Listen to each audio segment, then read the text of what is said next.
আল্লাহ রাব্বুল আলামিনের বাণী ফাইন্না মাআল উসরি ইউসরান ইন্না মাআল উসরি ইউসরা। আল্লাহ পাক বলেন জেনে রাখো, দুঃখ এবং কষ্টের সাথে রয়েছে সুযোগ আর সুবিধা, আর অসচ্ছলতার সাথে রয়েছে উদার সচ্ছলতা। জোরে কোন সুবহানাল্লাহ। কাজে ভয় পাওয়ার কারণ নাই, হতাশ হওয়ার কারণ নাই। মন আশায় বুক বেঁধে রাখো। গুনাহ করেছ, হতাশ হয়েও না। যুবকদের গুনাহ করা স্বাভাবিক। ইউনিভার্সিটির ছাত্র, কলেজের ছাত্র, প্রফেসর, শিক্ষক, অফিসার ঘুষ খেয়েছেন, জিনা করা হয়েছে, মদ খাওয়া হয়েছে, মিথ্যা কথা বলা হয়েছে, যাই কিছু করেন না কেন ভয় পাওয়ার কারণ নাই, নিরাশ হওয়ার কোনো দরকার নাই। আল্লাহ পাক ডেকে বলেছেন, কুল ইয়া ইবাদিয়াল্লাযীনা আসরাফু আলা আনফুসিহিম লা তাকনাতু মির রাহমাতিল্লাহ। আরে আমার আল্লাহর মতো এত ভালো আর কেউ আছে? এত দরদ আর কারো আছে? আমার আল্লাহ বলেন, ও নবী আপনি শুনায় দেন, হে আল্লাহর বান্দারা, তোমরা যারা নিজেদের উপরে বাড়াবাড়ি করেছো, নিজেদের উপরে জুলুম করেছো, অত্যাচার করেছো, আমি আল্লাহর রহমত থেকে নিরাশ হয়ে যেও না। মানুষ যদি অপরাধ করে, বাপের সাথে অপরাধ করেছে, মায়ের সাথে অপরাধ করেছে, মা বাবা সন্তানের চাইতে এত বড় কল্যাণকামী তো আর কেউ নাই, কিন্তু মা বাবা কোনোদিন বলে না আয় আমার ছেলে তোরে মাফ করে দেই, এরকম বলে নাকি? মন চায় ছেলে যদি মাপ চাইতো, খুশি হয়ে মাফ করে দিতাম, কিন্তু কেন যে আসে না, ডাকে না যে আয় মাফ করে দেই। মা বাপ আপনাকে এত ভালোবাসে, সেই মা বাপও আপনাকে বলে না যে আয় মাফ করে দেই। আমার আল্লাহ হচ্ছেন এমন আল্লাহ, আল্লাহ রাব্বুল আলামিন ডাকেন, এ বান্দা খুন করেছিস ফিরে আয়, জিনা করেছিস ফিরে আয়, হত্যা করেছিস ফিরে আয়, চুরি করেছিস ফিরে আয়, কুফরি করেছিস ফিরে আয়, সুদ খেয়েছিস, ঘুষ খেয়েছিস, মদ খেয়েছিস ফিরে আয়, এসে আমার দরবারে চোখের পানি ফেল, আমার দরবারে কাঁদাকাটি কর। ইন্নাল্লাহা ইয়াগফিরুয যুনুবা জামিআ ইন্নাহু হুয়াল গফুরুর রহিম। আমার দরবারে চোখের পানি ফেলে কান, আমি রব্বুল আলামিন জিন্দেগীর গুনাহ মাফ করে দেব। সুবহানাল্লাহ কোন, সুবহানাল্লাহ কোন। আমার কাছে কান, চোখের পানি ফেল। আল্লাহ রাব্বুল আলামিনের কাছে বান্দার দুইটা ফোঁটা বেশি প্রিয়। একটা হলো জিহাদের ময়দানে যে রক্ত ফোঁটা দেওয়া হয়, এটা আল্লাহর কাছে প্রিয়।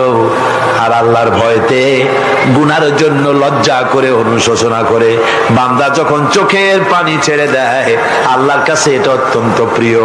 নবীজি বলেছেন, বান্দা যখন গুনার ভয়তে, আল্লাহর ভয়তে, জাহান্নামের ভয়তে অনুশোচনা করে যখন চোখ দিয়া পানি ছেড়ে দেয়, ওই চোখের পানি নাকের অর্ধেক আসতে না আসতে আল্লাহ রাব্বুল আলামিন বান্দারে মাফ করে দেন। আল্লাহ বরদাস্ত করতে পারেন না যে বান্দা কান্দুক। আমার ভাইরা, আল্লাহ রহমত এই পৃথিবীতে, আল্লাহর রহমতকে 100 ভাগ করা হয়েছে। আল্লাহ রহমতের কত ভাগ? এই 100 ভাগের 1 ভাগ সারা পৃথিবীতে ছড়াই দেওয়া হয়েছে। আর 99 ভাগ কার কাছে? আল্লাহর কাছে। 1টা ভাগ দুনিয়া ছড়ানো হয়েছে আদম আলাইহিস সালাম থেকে নিয়ে এই পর্যন্ত, এখান থেকে নিয়ে কিয়ামত পর্যন্ত পৃথিবীতে যত মানুষ আসবে, যত প্রাণী আসবে, তাদের মধ্যে প্রাণী জগতেও গাভী তার বাছুরকে ভালোবাসে ঠিক কিনা, হাতি তার বাচ্চাকে ভালোবাসে ঠিক কিনা, মুরগি তার বাচ্চাকে ভালোবাসে কিনা, প্রত্যেক মাই তার সন্তানকে ভালোবাসে মানুষের মতো। এই ভালোবাসা, স্নেহ, এই মমতা, এই করুণা, এই মহব্বত 1টা ভাগ দুনিয়ায় দেওয়ার পর আপনি আর আমি যতটুকুন ভাগে পেয়েছি সেই মহব্বতে, স্ত্রীর মহব্বতে অস্থির, মায়ের মহব্বতে অস্থির, সন্তানের মহব্বতে অস্থির। এখন চিন্তা করেন, একটা ভাগ সারা পৃথিবীতে বিতরণ করার পর যেটুক পেয়েছি তাতে যদি এত মহব্বত হয়, তাহলে এর 99 ভাগ মহব্বত যে আল্লাহর কাছে জমা আছে, এই বান্দার জন্য তার কত মহব্বত, এই বান্দার জন্য কত করুণতা, কত মহব্বত, কত দয়াতা। এজন্য আল্লাহ রাব্বুল আলামিন বলেছেন, নাব্বি ইবাদি আন্নী আনাল গফুরুর রহিম। ও আমার নবী, সুসংবাদ দিয়ে দাও, বান্দাদেরকে শোনায় দাও যে আমি আল্লাহ তাআলা ক্ষমাশীল আর দয়াবান। হুজুর কাঁদতেছিলেন, হযরত ওমর রাদিয়াল্লাহু তাআলা আনহু এসে দেখেন হুজুর একা কাঁদতেছে। হুজুর জিজ্ঞেস করছেন, হযরত ওমর জিজ্ঞেস করলেন, হুজুর আপনি কাঁদেন কেন একা একা? হযরত ওমর বলেন, আমি যখন প্রশ্ন করলাম নবীজি বললেন, আমার কাছে কিছু আগে জিবরাইল এসেছিলেন, জিবরাইল এসে আমাকে বললেন আল্লাহ পাক বলেছেন, হে আমার নবী, ইসলামের ভিতরে থেকে যে সমস্ত মানুষগুলো ইসলামের ভিতরে থেকে চুল আর দাড়ি পাকায় দিছে, কিয়ামতের দিন এই লোকগুলারে আমি শাস্তি দিতে আমার শরম হবে। হযরত ওমর বলেন, হুজুর উম্মতের জন্য কত বড় খোশ খবর এটা, আর আপনি কাঁদতেছেন। হুজুর বলেন, ওমর তুমি জানো না আমার কান্নার কারণ ভিন্ন। আমার কান্নার কারণ হলো যে আল্লাহ রাব্বুল আলামিন কিয়ামতের দিন দাড়ি চুল পাকা বান্দারে শাস্তি দিতে শরম করবেন, সেই দাড়ি চুল পাকা বান্দাগুলি আল্লাহর সাথে নাফরমানি করতে শরম করে না। আমি এই লজ্জায় কাঁদতেছি। ভাইরা, হুজুর আল্লাহ পাক বলেন, ও আমার নবী, রাতের আধারে যখন একটা বুড়া আমার দরবারে হাত উঁচু করে, একটা বুড়া মানুষ রাতের আধারে যখন আমার দরবারে হাত উঁচু করে আর যখন বলতে থাকে, রব্বুল আলামিন আমার পেছনের জীবনটা বড় খারাপ করেছি, এমন কোন কাজ জীবনে করি নাই যা তোমার কাছে কিছু দাবি করতে পারি, সব রকমের নাফরমানি করেছি, আজ আমি বুড়া হয়ে গেছি, কামাই করতে পারি না, ছেলে আমাকে চোখে দেখতে পারে না, পুত্রবধূ আমাকে ঘরে জায়গা দেয় না, আমার স্ত্রী আমাকে দেখতে পারে না, রোজগার করতে পারি না, হাঁটতে পারি না, চলতে পারি না, সবার কাছে আমি তিতা হয়ে গেছি, আমি দাঁড়াতে পারি না, কোমরে ব্যথা পাই, হাঁটুতে ব্যথা পাই, চলতে পারি না, কানে শুনতে পাই না, চোখে দেখতে পারি না, আর তোমার কাছে কিছু চাইয়া নেব এমন ভালো কাজও করি নাই। এইভাবে যখন বান্দা কাঁদতে থাকে আমার দরবারে, ও আমার হাবিব আমার রহমতের দরিয়ায় জোশ মেরে যায়, আমার শরম হয় এই বুড়াটারে কেমনে খালি হাতে ফিরাইয়া দেই। সুবহানাল্লাহ, সুবহানাল্লাহ। আমার আল্লাহর এত দয়া, আমার আল্লাহর এত মায়া, এত মহব্বত। আমার আল্লাহ রাব্বুল আলামিন বলেন, ওয়াইযা সালাকা ইবাদি আন্নী ফাইন্নী করিব। ও আমার হাবিব, আমার বান্দা আমার ব্যাপারে প্রশ্ন করে, আমি বান্দার একদম নিকটে। কোরআন শরীফের ভিতরে যত জায়গায় রাসূলকে বলা হয়েছে সুয়ালের কথা, আপনাকে প্রশ্ন করা হয়, আল্লাহ তার জবাব কুল এই কথা বলে জবাব দিয়েছেন। যত জায়গায় সুয়াল এসেছে, যেমন কোরআনে কারীমের মধ্যে আল্লাহ পাক বলেন, ওয়ায়াসআলুনাকা আনিল মাহিদ, মেয়েদের হায়েজ সম্পর্কে জিজ্ঞাসা করা হয়, কুল হিয়া আযা, হে নবী আপনি বলুন। এভাবে করে কুল দিয়ে জবাব দেওয়া হচ্ছে। আবার প্রশ্ন করা হচ্ছে, ওয়ায়াসআলুনাকা আনিল আনফাল, এই গনিমতের মাল সম্পর্কে হুজুর আপনাকে, হে নবী আপনাকে প্রশ্ন করা হয়। আল্লাহ কুল দিয়া জবাব দিলেন, আল্লাহ বলেন আপনি বলেন। ওয়ায়াসআলুনাকা আনিল খামরি ওয়াল মাইসির, আল্লাহ পাক বলেন নবী আপনারে প্রশ্ন করা হয়, কুল ফিহিমা ইসমুন কাবীর, আল্লাহ কুল দিয়া বললেন তুমি বলো। আবার বলা হলো ওয়ায়াসআলুনাকা আনিল আহিল্লা কুল হিয়া মাওয়াকিতু লিন্নাস। ও নবী, আপনাকে প্রশ্ন করা হয় চাঁদের ক্রমবর্ধমান এবং ক্রমহ্রাস, এই যে বাড়ে আর কমে, পূর্ণিমা হয় অমাবস্যা হয়, কেন হয়? আপনি বলুন কুল, আপনি বলেন এটা আমি অক্ত এবং সময়, বছর আর দিন গণনা করার জন্য পৃথিবীবাসীদের জন্য বিনা পয়সায় একটা ক্যালেন্ডার বানাইয়া আকাশে ঝুলাই রেখেছি। এভাবে যত জায়গায় এসেছে আপনাকে প্রশ্ন করা হয়, তত জায়গায় আল্লাহ জবাব দিয়েছেন কুল, আপনি বলেন। গোটা কোরআন শরীফের ভিতরে এই একটি মাত্র জায়গা যেখানে বলা হয়েছে আপনাকে প্রশ্ন করা হয়। আল্লাহ এখানে বলতে পারতেন কুল, আপনি বলেন, আল্লাহ তোমাদের নিকটবর্তী, এভাবে জবাব হয় নাই। এটা কায়দাটা হলো এই, আল্লাহ বলতেছেন ওয়াইজা সালাকা ইবাদি, ও আমার নবী, প্রশ্ন তো আমার বান্দারা আমার ব্যাপারে করেছে, এবার আপনার জবাবের কোনো দরকার নাই। প্রশ্ন আমার ব্যাপারে, আমি নিজে জবাব দিয়ে দেই, ফা ইন্নী কারীব।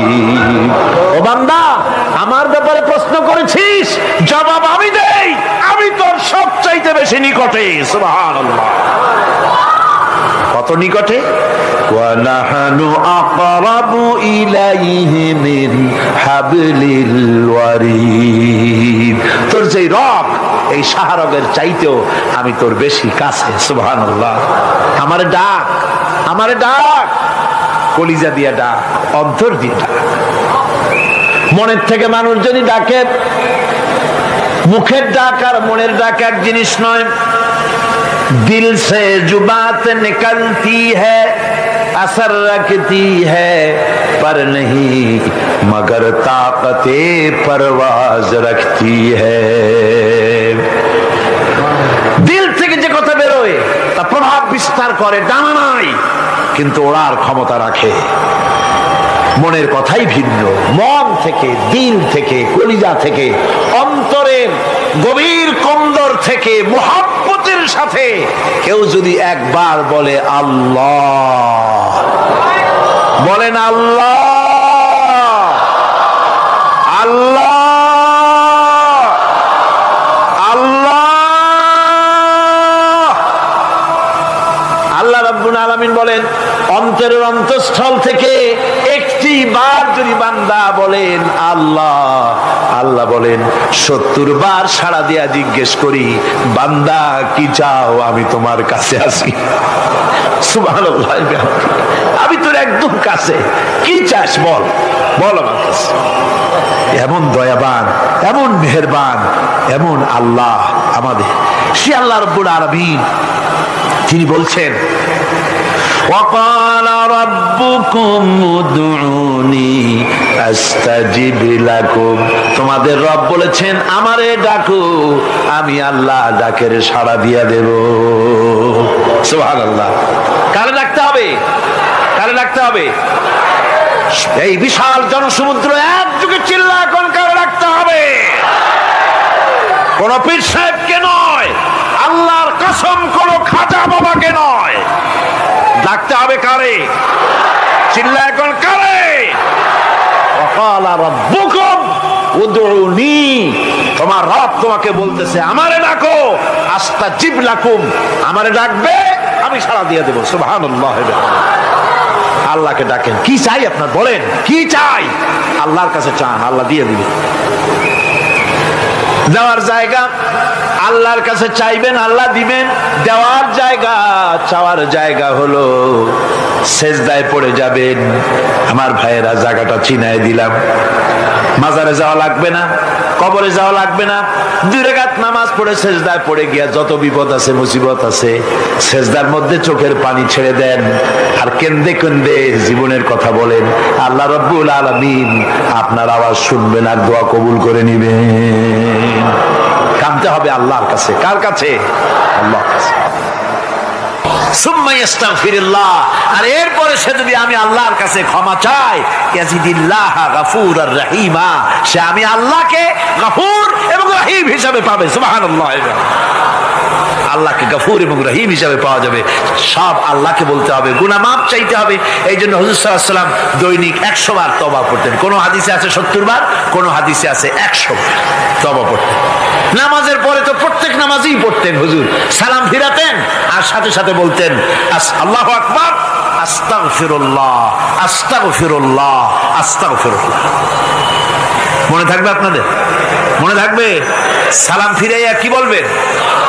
না, সালাম ফিরাবার সাথে সাথে বলবেন আল্লাহু আকবার, তারপরে পড়বেন আস্তাগফিরুল্লাহ, আস্তাগফিরুল্লাহ, আস্তাগফিরুল্লাহ। তওবা করবেন, আল্লাহর কাছে সবসময় গুনাহ মাফ চাইতে থাকবেন, বিনীত থাকবেন। আল্লাহকে পাওয়া যাবে, তাকে রহিম হিসেবে পাওয়া যাবে। সুতরাং ঈমান বিল্লাহ, আল্লাহর প্রতি ঈমান আনলে পরে চতুর্থ নম্বরের যে উপকারটা হবে সেটা হলো হতাশায় ভুগবে না, নিরাশায় ভুগবে না, আশায় বুক বেঁধে উঠবে, ঈমান মজবুত হবে, আল্লাহর কাছে মানুষ বিনয়ী হয়ে যাবে। এবার পঞ্চম নম্বরের উপকার আমি বলছিলাম, ঈমান বিল্লাহ, আল্লাহর প্রতি ঈমান আনলে পরে অসংখ্য উপকার হয়, অসংখ্য বৈশিষ্ট্য আছে। এর 6টা উপকারের কথা আমি বলবো। কয়টা? অসংখ্য উপকারের ভিতরে প্রধান 6টি উপকারের কথা বলবো। এর বললাম কয়টা? 4টে বলছি। এবার বলো পঞ্চম উপকারের কথা।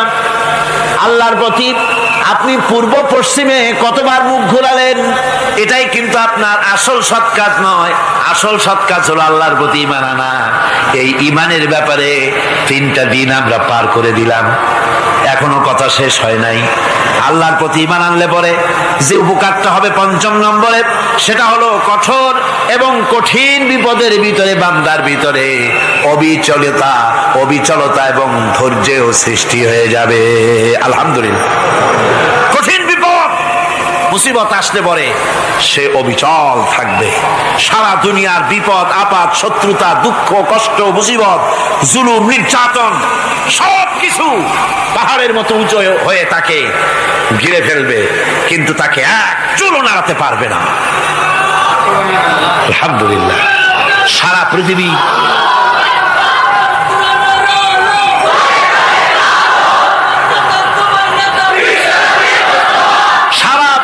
একদিকে আর সে একা একদিকে থাকবে। বিরোধিতা তো হবেই, বিপদ তো আসবেই। কবি বলতেছেন, সাথে জাকা রহা হ্যায় अज़ल से ता इमरोज, सतेजा का रहा है अज़ल से ता इमरोज, चरागे मुस्तफावी से शरारे बुलहबीस। সে আবহমান কাল থেকে শুরু করে মুস্তাফা সাল্লাল্লাহু আলাইহি ওয়াসাল্লামের দীপ শিখার সাথে আবু জাহেল, আবু লাহাবের অগ্নিস্ফুলিঙ্গের টক্কর লেগেই আছে। রাসূলুল্লাহর আল্লাহর দেওয়া এই বিধান, এই দ্বীনের বাতিটা টিম টিম করে জ্বলেছে। আর গোরকি টর্নেডো হাজার হাজার মাইল বেগে হেরিকেন এসেছে, গোরকি এসেছে, টর্নেডো এসেছে, টাইফুন এসেছে, কিন্তু এই আলো নিভাইতে পারে নাই। সুবহানাল্লাহ। এই আলো নিভাতে পারে নাই। এই শত্রুতা চিরকালের, নিভাতে পারবে না। কারণ হচ্ছে আল্লাহ রাব্বুল আলামিন বলেছেন, ইউরিদুনা লিইউতফিউ নূরাল্লাহি বিআফওয়াহিহিম ওয়াল্লাহু মুতিম্মু নূরিহি ওয়ালাউ কারিহাল কাফিরুন। ওরা চায় মুখের ফু দিয়ে আমার আলোকে নিভিয়ে দেবে, কিন্তু আমি আমার আলোকে পূর্ণতা দান করব। তাতে কাফের বেঈমানদের কলজায় যত জ্বালা যন্ত্রণা হোক, আমার দ্বীন কেউ মিটাই দিতে পারবে না। সুবহানাল্লাহ। সুতরাং বিপদে অবিচলতা আসবে, সে অটল হবে, মজবুত হবে। কোরআনে কারীম বলতেছে, ওয়া কাযালিকা জাআলনা লিকুল্লি নাবিয়্যিন আদুওয়াম মিনাল মুজরিমিন। এই পৃথিবীতে এমনি করে আমি সকল নবীদের শত্রু বানিয়েছি, সব পাপিষ্ঠ অপরাধীদেরকে। নবীদের সাথে বিরোধিতা করেছে কারা? পাপিষ্ঠরা, অপরাধীরা। আজও খুঁজে দেখেন ইসলামী আন্দোলনের বিরোধিতা যারা করে সবগুলি কি পাপিষ্ঠ? সত্য কিনা কর? ইসলামী আন্দোলনের বিরোধিতা যারা করে হিসাব করে, চোখ দিয়ে তাকায় দেখেন, খুঁজে দেখেন তাদের নামগুলি। মদখোর, জিনাকার, বদমাশ, চোর, হাইজাকার, বেনামাজি, লুটেরা, মিথ্যাবাদী, সবচাইতে সমাজের নিকৃষ্ট লোকগুলি ইসলামের বিরুদ্ধে।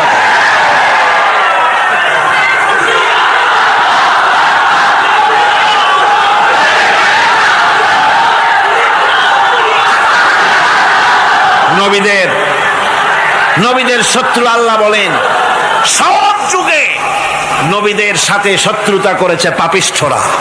আল্লাহর কথা, কার কথা? সকল যুগে নবীদের সাথে শত্রুতা করেছে পাপিষ্ঠরা, নিকৃষ্ট ধরনের অপরাধীরা। সুতরাং নবী রাসূলদের অবস্থা যখন এই, তখন দ্বীনের দাওয়াত যারাই দেবে তাদের কিসমত এরকম হবেই। এই বাধার মোকাবেলা তাদেরও করতে হবে। এই যে বাধাটা আসে, এই যে মারে, অপরাধ কি? এই যে তারা চোর বা ডাকাত যাদের মারা হয়।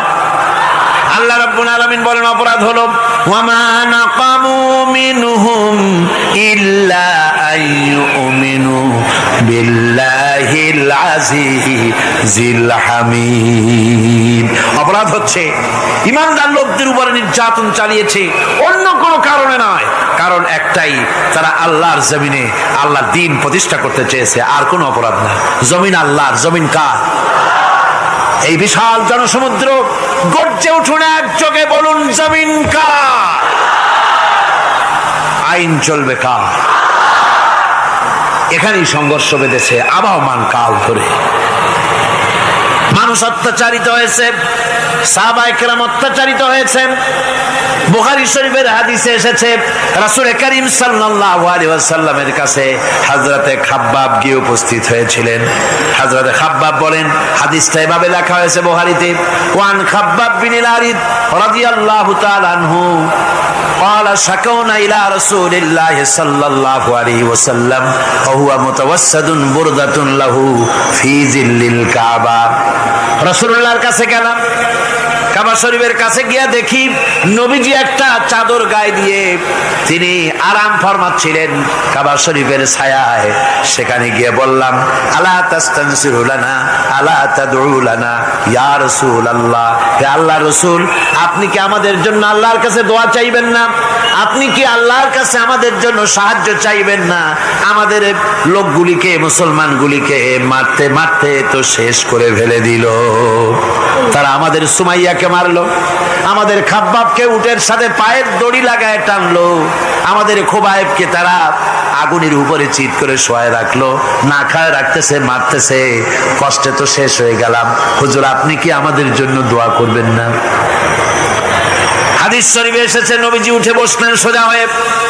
নবীজি বলেন, ও আমার সাহাবী, ও খাব্বাব শোনো, তোমাদের আগে এই পৃথিবীতে যারা দ্বীনের দাওয়াত দিতে এসেছিলেন তাদেরকে সমকালীন রাষ্ট্রশক্তি, সমাজ শক্তি তাদেরকে ধরতো। ফায়ুখাজুর রাজুলো, তাদেরকে তারা ধরতো। ফায়ুহফারু লাহু ফিল আরদ, আর তার জন্য জমিনের ভিতরে কবর বানাইতো। ওই কবর ফায়ুজালু ফিহা, ওই কবরের ভিতরে তাকে কোমর পর্যন্ত গেড়ে দিত। সুম্মা ইউতা বিল মানশার, এরপরে করাত আনতো। ফায়ুদাউ আলা রাসিহি, এরপরে ওই করাত তার মাথার উপরে রাখতো। ফায়ুজালু নিসফাইন, এরপরে করাত দিয়া চিড়ে জীবিত মানুষটারে দ্বিখণ্ডিত করে ফেলে দিত। মা ইয়াসুদ্দুহু যালিকা আন দীনিহি, ও আমার খাব্বাব, এত কষ্ট দেওয়ার পরেও সেই যুগের কোন মুসলমানকে, দ্বীনের দায়ীদেরকে আল্লাহর দ্বীন থেকে এক চুলো তারা সরাই দিতে পারে নাই, এক চুলো সরাতে পারে নাই। ওয়াল্লাহি, ও খাব্বাব, আমি আমার আল্লাহর নামে কসম করে বলছি, লা ইউতাম্মান্নাল্লাহু হাযাল আমরা হাত্তা ইয়াসিরা আর-রাকিবু মিন সানা ইলা হাযরামাউত। আমি কসম করে বলি, আল্লাহ রাব্বুল আলামিনের এই সানা থেকে হাজারামাউত পর্যন্ত লোকেরা যাতায়াত করবে, সুন্দরী রমণীরা গমন করবে, সদাগরেরা যাতায়াত করবে, টাকা নিয়া পয়সা নিয়া যাতায়াত করবে। তাদের মনের মধ্যে লুটের ভয়, টাকার ভয়, চুরির ভয়, ডাকাতির ভয়, জেনার ভয়, হত্যার ভয়, ধর্ষণের ভয়, কোনো ভয় থাকবে না। লা ইয়াখাফু ইল্লাল্লাহ, আল্লাহ ছাড়া কোনো ভয় থাকবে না। এমন একটা সমাজ, এমন একটা সময় আসবে, ওয়ালাকিন্নাকুম তাস্তাজিলুন, অথচ খুব তাড়াহুড়ো তোমরা করতেছো। তাড়াহুড়ো করো না, সময় আসবে ইনশাআল্লাহ। আমার ভাইয়েরা, আমার বন্ধুগণ, কঠিন বিপদে অবিচলতা এবং ধৈর্যের দৃষ্টান্ত রেখে গেছেন আম্বিয়া আলাইহিমুস সালাম। সুবহানাল্লাহ। কঠিন বিপদে অবিচলতা, দৃঢ়তা, ধৈর্য কারে বলে, তার দৃষ্টান্ত কারা রেখেছেন? আম্বিয়া আলাইহিমুস সালাম। ওনারাই আমাদের আদর্শ, নবীরাই আদর্শ। সাহাবায়ে কেরাম রিদওয়ানুল্লাহ তাআলা আলাইহিম আজমাইন আমাদের আদর্শ। ভাইরা আমার, মুসা আলাইহিস সালামকে ফেরাউন যখন ঘিরে ফেলে দিল, কোরআনের সব কথা গল্প গুজবার ইতিহাসের জন্য লেখা হয় নাই। কোরআনের মধ্যে যা লেখা হয়েছে সব বান্দাদের উপদেশের জন্য, যাতে করে লোকেরা চিরটা কাল এর থেকে উপদেশ নেওয়া নিজেদের তৈরি করতে পারে। জোরে বলেন সুবহানাল্লাহ। মুসা আলাইহিস সালামের কথা আল্লাহ বলেন, ফেরাউন তাকে ঘিরে ফেলে দিল, পালাবার রাস্তা নাই। ফালাম্মা তারাআল জামআন ক্বালা আসহাবু মূসা ইন্না লামুদরাকুন। মুসা আলাইহিস সালামের উম্মতেরা বললেন, হে মুসা, পাকড়াও হয়ে গেছি, পালাবার রাস্তা নাই। তিন দিক থেকে আমাদেরকে ঘেরাও করেছে ফেরাউনের শক্তি। সামনে কি? দরিয়া, আর তিন দিকে কি? ঘেরাও আন্দোলন। পালাবার পথ নাই, পালাবার পথ নাই। সারাশি আক্রমণ, ঘেরাও আন্দোলন। এই যে ঘেরাও টেরাও তো আজকে নতুন নাই, ঘেরাও আসছে অনেক আগের থেকে। আসলে কথা বুঝতে পেরেছি। মাইক না থাকলে আমি কি করবো কন? আজকে এরকম হচ্ছে কেন? আগামীকাল ঠিক হবে ইনশাআল্লাহ, রাগ করেন না। গান হচ্ছে, বসেন বসেন। শয়তান ঢুকছে মাইকের মধ্যে।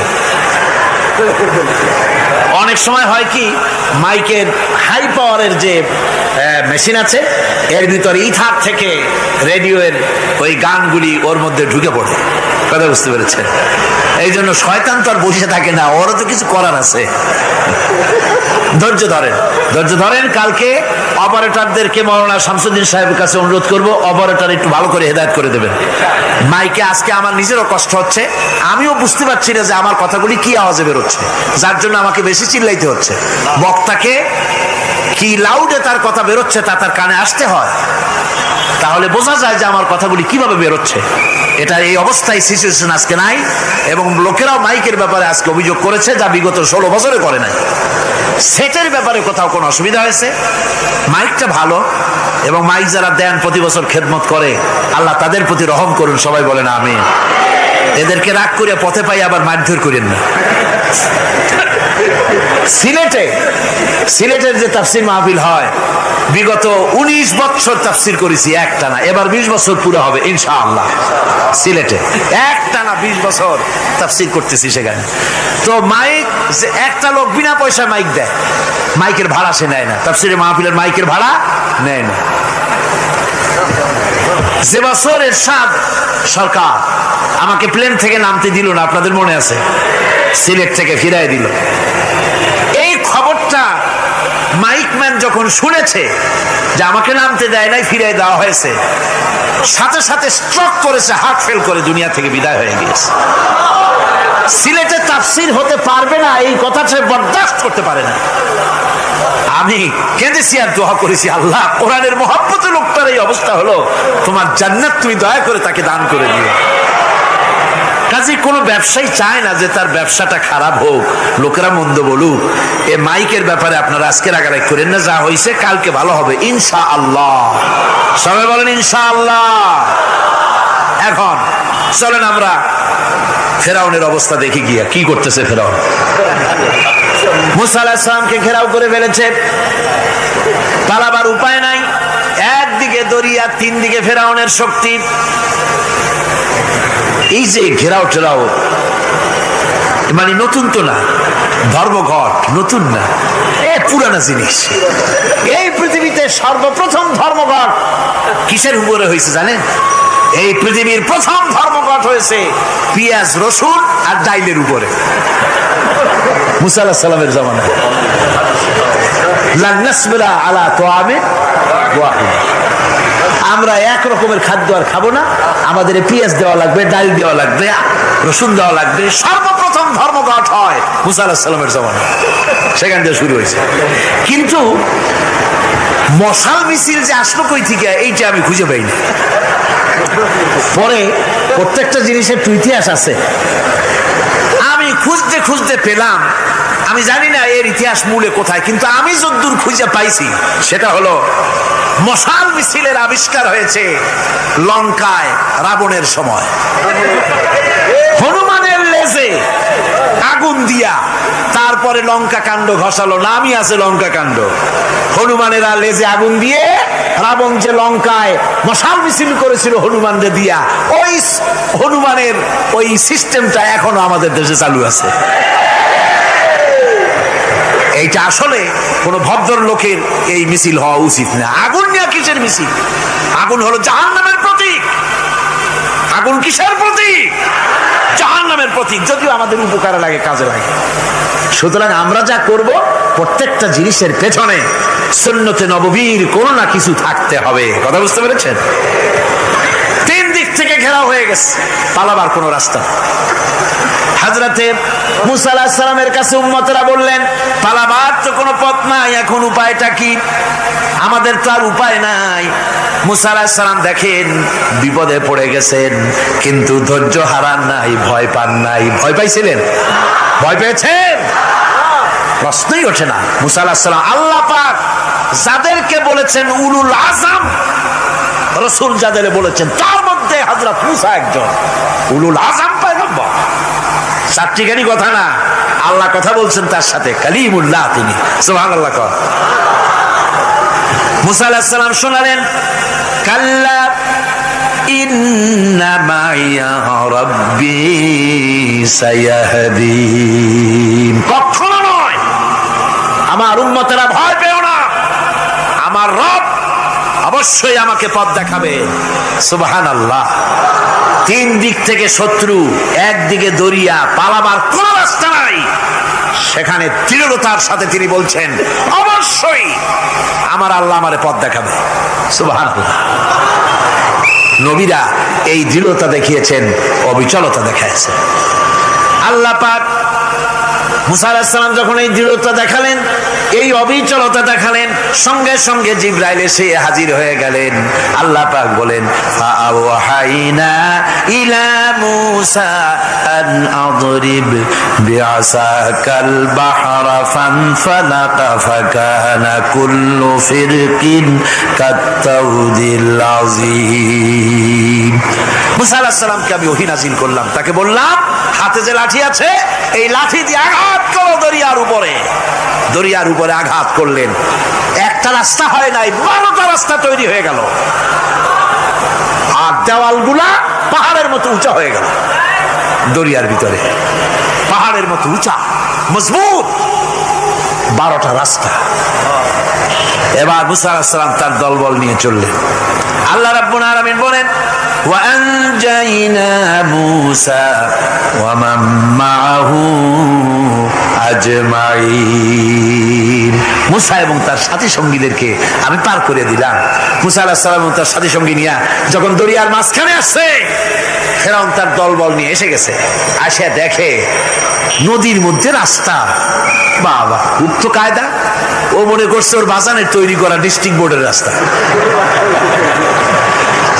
ওর লোকজন নিয়ে নেমে গেছে দরিয়ার ভিতরে, ও আসছে মাঝখানে, মুসা আলাইহিস সালাম চলে গেছেন ওপার, দরিয়া পার। মাঝখানে যখন এসে গেল, আল্লাহ রাব্বুল আলামিন পানিকে অর্ডার করলেন কুন। আল্লাহ তো বটন টেপা লাগে না, মুখ দিয়া কোনো হুকুম করা লাগে না, শুধু বলেন কুন। যে ব্যাপারে কুন বলেন ফায়াকুন, সাথে সাথে হয়ে যায়। আল্লাহ বললেন কুন, আর অমনি রাস্তা বন্ধ হয়ে গেল। এবার তুফান শুরু হয়েছে নদীতে, ঢেউয়ের উপরে ঢেউ, মৌজুন কাল জিবাল, পাহাড়ের মতো উঁচু হয়ে হয়ে ঢেউ আসতেছে। দলবল ঘোড়া আর অস্ত্রপাতি যা ছিল সব মরিয়া শেষ। এবার ফেরাউন একা উপরে ওঠে আর নিচে নামে, পানি খেতে খেতে পেটের কাম সারা। জনমের খাওয়া খাইছে পানি, এখন যান যা, বাঁচবার আর উপায় না, বাঁচবার আর উপায় নাই। ফেরাউন তার নিজের জীবন সম্পর্কে হতাশ হয়ে গেল। এবার ফেরাউন বলতেছে, আমানতু আন্নাহু লা ইলাহা ইল্লাল্লাযী আমানাত বিহি বানু ইসরাঈল। আমি ঈমান আনলাম, আমি ঈমান আনলাম আল্লাহ ছাড়া কোন ইলাহা নাই। ওই আল্লাহর উপর ঈমান আনলাম যে আল্লাহর উপরে ঈমান এনেছে বনি ইসরাইলেরা। আল্লাহ যাতে ঠিক পায় যে কোন আল্লাহর উপর ঈমান আনছে। বনি ইসরাইলের আল্লাহর উপর ঈমান আনলাম। আল্লাহ এই তো মুসলমান হয়ে গেছি, এরপরও আমার সুবাও কেন? আল্লাহ রাব্বুল আলামিন জবাবে বলেন, আল আন, এখন وقد عصيت قبل وكنت من المفسدين। এখন ঈমান আনার কথা বলছো, অথচ যুগের পর যুগ, বছরের পর বছর ধরে আমার মানুষের উপরে মন গড়া আইন চালায়েছো, আমার পয়গম্বরের সাথে বেয়াদবি করেছো। আজ তোমাকে আমি ছাড়ছি না, তোমাকে আজকে ছেড়ে দেব না, আমি তোমাকে মারব। আর সমস্ত প্রাণীগুলিকে, স্থলচর প্রাণীগুলিকে আল্লাহ পাক অর্ডার দিয়া দিলেন, এই ফেরাউনের লাশকে ডুবাবি না, পচাবি না, খাবি না। আল ইয়াউমা নুনাজ্জিকা বিবাদানিক, আমি তোমার শরীরে বাঁচায় দেব। পোকে খাবে না, পানিতে পচবে না, মাছে খাবে না, কুমিরে খাবে না, দুনিয়ার কোনো পশুতে খাবে না। আমি তোরে শুটকি বানাইয়া রাখবো, যাতে করে দুনিয়ার সমস্ত ফেরাউন যত যুগে যুগে আসে তোরে দেখে যেন হেদায়েত নিতে পারে। ফেরাউনকে আল্লাহ শুটকি বানায় রাখছে। আমি ফেরাউনদের লাশ দেখেছি ব্রিটিশ মিউজিয়ামে। ফেরাউন তো একটা না, অনেকগুলা। আসলদারে অবশ্য দেখিনি। ব্রিটিশ মিউজিয়ামে ওই ফেরাউনগুলার লাশ যখন অসুবিধা হয়, মমিগুলি, তখন ইংল্যান্ডে নিয়ে যায় চিকিৎসা করাবার জন্য।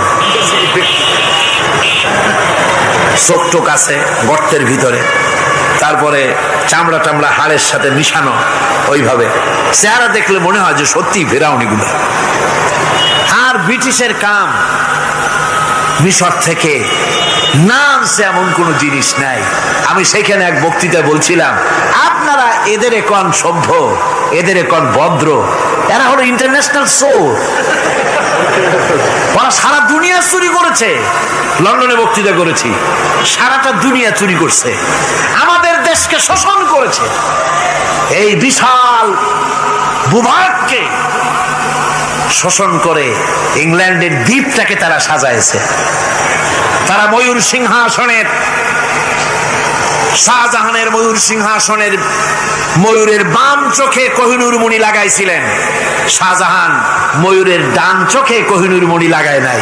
কোহিনূর মণির অনেক দাম, আমি দেখে এসেছি মণি। এখন সেটা কুইন এলিজাবেথের মুকুটের শোভা পাচ্ছে।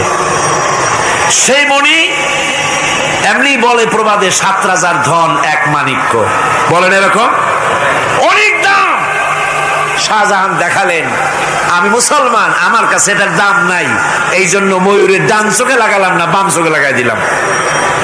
এইটারে চুরি করছে। তারপরে মিশর থেকে, মিশরের মমি চুরি করেছে, জুতা চুরি করছে, ছাতি চুরি করছে, পিসা চুরি করেছে। আমি বললাম, এগুলা কি ভদ্রলোক নাকি? আর জুতা চোর, পিসা চোর, লাঠি চোর, সব চুরি করছে। যাই দেখেন ব্রিটিশ মিউজিয়ামের মধ্যে সব দুনিয়ার চুরি করা জিনিস নিয়ে তারা মানুষকে দেখাইয়া পয়সা উপার্জন করছে। টিপু সুলতানের তরবারিটা পর্যন্ত চুরি করেছে। আজ পর্যন্ত ব্রিটিশ মিউজিয়ামে টিপু সুলতানের তরবারিটা আছে, আমি তরবারিটা দেখে এসেছি। আমার বন্ধুগণ, বলতেছিলাম যে পৃথিবীতে আল্লাহ রাব্বুল আলামিন নবীরা তাদের চরিত্র দিয়ে বিপদের মোকাবেলা করে, দুনিয়ার সামনে কঠিন বিপদের মোকাবেলা করে অবিচলতা, দৃঢ়তা দেখায় গেছেন যে কেমন করে এই পৃথিবীতে বিপদের সামনে মোকাবেলা করতে হয়। ধৈর্য ধরতে হবে, বিপদ আসবে পাহাড় সমান হয়ে, আপনাকে ধৈর্য ধারণ করতে হবে সেভাবে বুক বেঁধে। যেহেতু এটা যদি বিশ্বাস হয় যে আমার কিসমতে যা আছে তার থেকে বেশি কিছু হবে না, তাহলেই আপনার ধৈর্য আসবে, ভয় পাবেন না। কথা ঠিক কিনা কন? এবারে হযরত হুদ আলাইহিস সালাম সম্পর্কে আল্লাহ রাব্বুল আলামিন বলেন, হযরতে হুদকে যখন ষড়যন্ত্র হলো, কাফির বেঈমানেরা তাকে মেরে ফেলার জন্য যখন সরকারি ষড়যন্ত্রে লিপ্ত হয়ে গেল, হযরতে হুদ সমাজের এই চ্যালেঞ্জের মোকাবেলা করলেন। হযরত হুদ বলেন, ফাকিদুনি জামিআন সুম্মা লা তুনজিরুন ইন্নী তাওয়াক্কালতু আলাল্লাহি রাব্বি ওয়া রাব্বিকুম। তোমরা তোমাদের ষড়যন্ত্র আমার বিরুদ্ধে যত পারো আমার বিরুদ্ধে ষড়যন্ত্র চালাও, এতটুকুন আমার অবকাশ দিও না। আমি এমন আল্লাহর উপরে ভরসা করেছি যার হাতের ভিতরে তোমাদেরও জান আর আমারও জান। যা পারো তাই করো। সরকার সমস্ত শক্তি একত্রিত হয়ে আমার মোকাবেলা করো। একদিকে হুদ আলাইহিস সালাম, আর একদিকে গোটা জাতি। হযরত হুদ ভয় পায় নাই। সুবহানাল্লাহ কোন?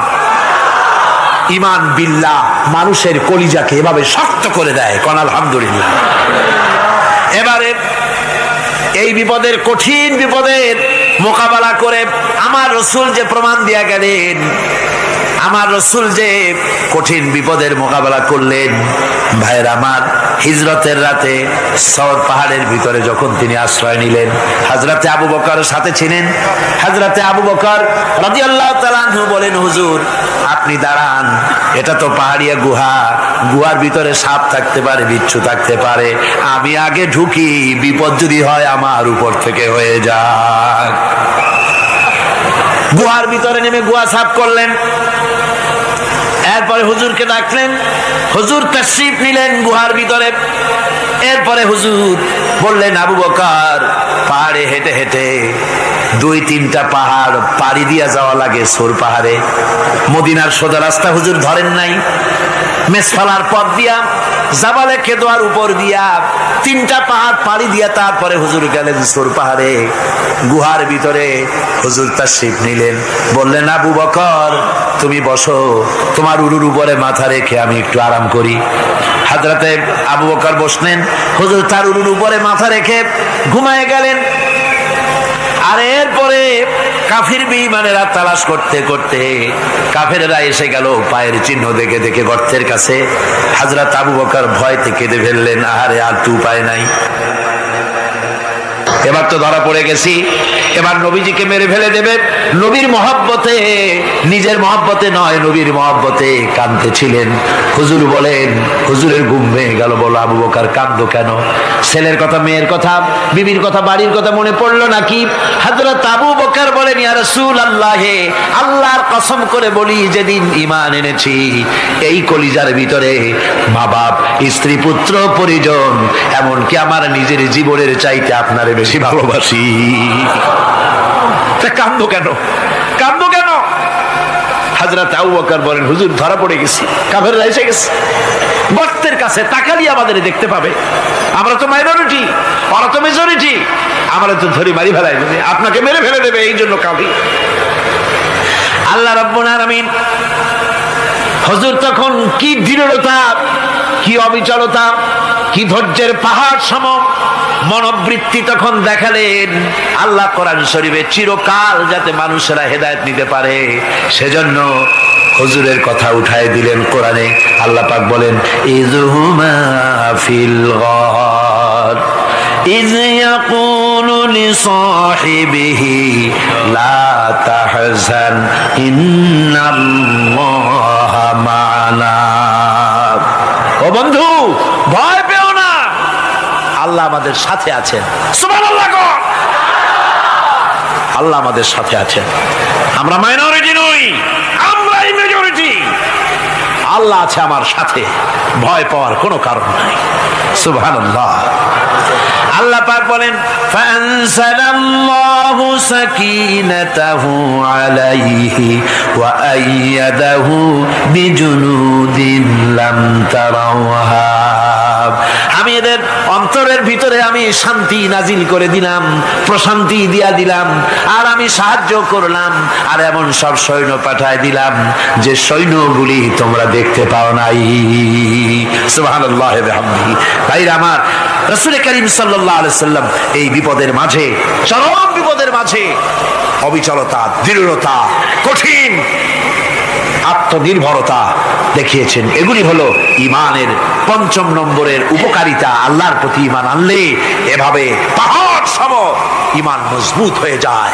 জেলের পরোয়া করি না, ফাঁসির পরোয়া করি না, শহীদ হওয়ার পরোয়া করি না, মেরে ফেলে দেবে, উড়ায় দেবে, হত্যা করবে, পরোয়া করি না।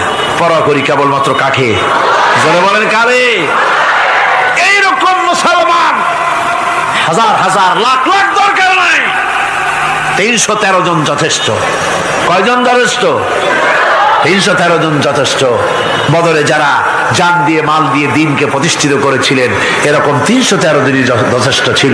এই দৃঢ়তা, এই অবিচলতা, এই ঈমান, এই ধৈর্য শিক্ষা দেয়, এই উপকার করে ঈমান বিল্লাহ। আল্লাহর প্রতি ঈমান আনলে এভাবে পাহাড়ের মতো শক্ত হয়ে যায় কলিজা। কোন আলহামদুলিল্লাহ। আমার বন্ধুগণ, এবার আমি বলবো সর্বশেষ উপকারের কথাটা বলি, মোনাজাত ছেড়ে দেব। কয়টার কথা বলছিলাম? উপকার ৬টা উপকারের কথা বলেছি। অনেকগুলি বৈশিষ্ট্য, অনেকগুলি উপকারের মধ্যে আল্লাহর প্রতি ঈমানের ৬টা উপকারের কথা ৫টা বলা হয়ে গেছে। এবার ৬ষ্ঠ নম্বর এবং শেষ নম্বর, এটা হচ্ছে আল্লাহর প্রতি ঈমান আনলে পরে তার দ্বারা সবচাইতে বেশি ফায়দা পায় সমাজ এবং রাষ্ট্র। কোন আলহামদুলিল্লাহ, কোন আলহামদুলিল্লাহ। আল্লাহর প্রতি ঈমানের দ্বারা নৈতিক সংশোধন হয় এবং রাষ্ট্র আর সমাজ সবচাইতে বেশি উপকৃত হয়। কারণ হলো ইমানদার ব্যক্তি আল্লাহর প্রতি যে ঈমান এনেছে, তার মনের মধ্যে ধারণা এটা হয়, আমার কোনো কাজ তো গোপন থাকে না। ইন্নাল্লাহা লা ইয়াখফা আলাইহি শাইউন ফিল আরদি ওয়ালা ফিস সামা। আল্লাহর কাছে গোপন বলতে কিছু নাই, আকাশেও নাই, জমিনেও নাই, কোনো কিছু গোপন নাই। সুতরাং আমি যা করি সব আল্লাহ দেখেন এবং শোনেন। এমনকি মানুষ যে কল্পনা করে, সে কল্পনাও আল্লাহ টের পায় না, নাকি? টের পায় কিনা? ওয়াইন তুবদু মিন আনফুসিকুম আও তুখফুহু ইউহাসিবুকুম বিহিল্লাহ। মনের ভিতরে যে কল্পনা করো, আল্লাহ পাক বলেন এই কল্পনারও হিসাব আমি রব্বুল আলামিন তোমার কাছ থেকে নেব। ফায়ুআযযিবু মান ইয়াশাউ, যারে খুশি শাস্তি দেব, আর যারে খুশি আমি মাফ করে দেব। জোরে বলেন সুবহানাল্লাহ। ফায়াগফিরু লিমান ইয়াশা ওয়া ইউআযযিবু মান ইয়াশা, যারে খুশি মাফ করব, যারে খুশি শাস্তি দেব, কল্পনারও হিসাব নেব। এই কথা মুমিনের যদি জানা থাকে, তাহলে আর তার কোনো চিন্তা থাকে না, তার নৈতিক চরিত্র ভালো হয়ে যায়। কোন সুবহানাল্লাহ। আমার বন্ধুগণ, ঈমানদার লোক, আল্লাহর প্রতি ঈমান আসলে পরে সমাজ উপকৃত হয়, রাষ্ট্র উপকৃত হয়ে যায়। যেহেতু বান্দা জানে আমি দায়িত্বহীন কোনো কথা বলতে পারবো না, দায়িত্বহীন কোনো কাজ করতে পারবো না। আল্লাহ পাক বলেছেন, মা ইয়ালফিযু মিন কাউলিন ইল্লা লাদাইহি রাকীবুন আতীদ। বান্দা এমন কোনো কথা বলে না যে কথা আমার ফেরেশতারা রেকর্ড করে না রাখে। কাজী মুমিন ব্যক্তি আল্লাহর ভয়তে দায়িত্বহীন কথা বলবে না। নির্বাচন আসলে পরে রাস্তা সোনা দিয়ে বান্দায় দেব, এই করব সেই করব, না খাইয়া কেউ মরবেন না। আসে না নির্বাচনের সময় সেরাগালি বদনারা মঞ্চে দাঁড়িয়ে কত বড় বক্তৃতা করে, ভাইয়ের আমার, বোনের আমার, এবার আমার বোতল মার্কা বাক্স, আপনারা আমাকে ভোট দিয়ে দেশ এবং জাতির আরেকবার 12:30 বাজাইবার সুযোগ দিন। এবার ক্ষমতায় গেলে কেউ না খাইয়া মরবেন না, কিন্তু কি খাইয়া মরবে তাও বলে না। এর মারেফতি অর্থ হচ্ছে এই, ওরা যদি ক্ষমতায় যেতে পারে তাহলে বিষ খাইয়া হোক, গুলি খাইয়া হোক, কিছু না কিছু খেয়ে মরতে হবে। একেবারে খালি পেটে মরলে গ্যাস্ট্রিক হওয়ার সম্ভাবনা আছে। ঈমান বিল্লাহ যদি না থাকে, আল্লাহর ভয় যদি না থাকে, তাহলে দায়িত্বহীন কথা বলে। আর আল্লাহর ভয় যদি থাকে তাহলে নৈতিকতার সংশোধন হয়ে যায়, দায়িত্বপূর্ণ কথা বলে, মানুষকে ফাঁকি দেয় না। আমার বন্ধুগণ, আল্লাহ রাব্বুল আলামিন তার বান্দা যারা আল্লাহকে ভয় করে, সে ভয় করা বান্দাগুলির মনের মধ্যেই চিন্তা এসে যায়, আমি যেখানে থাকি না কেন আল্লাহ আমাকে দেখতেছেন, শুনতেছেন, রাতে হোক দিনে হোক, যেখানে আছি আল্লাহ আমারে দেখতেছেন। আল্লাহ পাক বলতেছেন, ওয়া হুয়া মাআহুম ইয ইউবাইতুনা মা লা ইয়ারদা মিনাল কওলি ওয়া কানা আল্লাহু বিমা ইয়ামালুনা মুহীতা। আল্লাহ পাক বলেন, আমি তো আমার বান্দার নিকটে তখনও থাকি যখন সে গোপনে গোপনে রাতের বেলায় আমার মর্জির খেলাফ পরামর্শ করে। আমার মর্জির খেলাফ পরামর্শ করতেছে রাত্রে, আমি তো তখনও কাছে থাকি, ওটা আমি শুনি। ঈমান যদি আসে তাহলে এই সব কাজ থেকে সে বিরত থাকে। সে যদি কম হয় সেখানেও আল্লাহ, বেশিও যদি হয় সেখানেও আল্লাহ। এমন কোন জায়গা আছে নাকি চিটাগংয়ে যেখানে আপনি একটা আকাম করবেন আর আল্লাহ টের পাবে না? কোন আছে নাকি? আচ্ছা, চট্টগ্রামে না থাকুক, বাংলাদেশের কোন জায়গা আছে নাকি? পার্বত্য চট্টগ্রামে যত পাহাড় আছে, উঁচু নিচে জায়গা আছে, ওই জায়গায় বোধহয় আছে নাকি? সারা পৃথিবীতে আছে কোথাও? আল্লাহকে ফাঁকি দেওয়ার জায়গা কোথাও? সব স্পষ্ট। আল্লাহ কি ঘুমায় নাকি? ঘুমায়? তার কাছে দিনও যায়, রাতও তাই। সমানে তিনি দেখতে পান, শুনতে পান, সবকিছু দেখতে পান, সবকিছু শুনতে পান। তাকে ফাঁকি দেওয়ার কোনো উপায় নেই। এই জন্য ৬ষ্ঠ নম্বরের উপকার যেটা হয় সেটা হলো সমাজ উপকৃত হয় ওই মানুষ দিয়ে যার মধ্যে ঈমান আছে। হযরত ওমর রাদিয়াল্লাহু তাআলা আনহু রাতের আধারে শেষ রাত্রে ঘুরতেছিলেন, দেখেন এক বাড়িতে কথা হচ্ছে, কথাবার্তার আওয়াজ পাওয়া যায়। মনে করলেন কোনো অসুখ বিসুখ নাকি।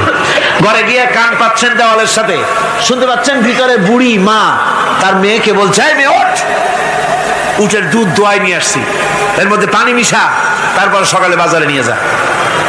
মেয়ে বলছে, মা এই কামটা আমি পারবো না। কেন পারবি না? হযরত ওমর ফরমান জারি করেছেন, দুধে পানি মিশাতে নিষেধ করেছে, কাজে এই কাজটা আমি পারবো না। আরে বেটি, আমিরুল মুমিনিন দেখ এখন কোথায় যায়, ঘুমায় আছে, সে কি দেখতেছে নাকি যে পানি মিশাই না কি মিশাই? মেয়ে বলতেছে, মা আমিরুল মুমিনিনকে ফাঁকি দেওয়া যেতে পারে, তার পুলিশ বাহিনীকে ফাঁকি দেওয়া যেতে পারে, কিন্তু আল্লাহ রাব্বুল আলামিনের চোখকে ফাঁকি দেওয়া যাবে না। হযরত ওমর এই কথা শুনে বাড়ি চলে গেলেন আর নিজের ছেলেকে ডেকে বললেন, ছেলে আমার, অমুক জায়গায় একটা বাড়ি আছে, সেখানে একটা যুবতী মেয়ে আছে, ওই মেয়েটার বিয়ে হয়েছে কিনা শোনো, যদি বিবাহ না হয়ে থাকে তুমি তোমার নিজের বিয়ের প্রস্তাব দাও। আমিরুল মুমিনিন এই মেয়েটা সুন্দরী কেমন, স্বাস্থ্য কেমন কিছুই দেখলেন না, দেখলেন তাকওয়া। কি দেখলেন? আল্লাহর ভয়। আল্লাহর ভয় যখন একটা জাতির মধ্যে আসে, পুলিশ লাগে না, পুলিশের কাজ কমে যায়। আমি সাক্ষ্য দিচ্ছি।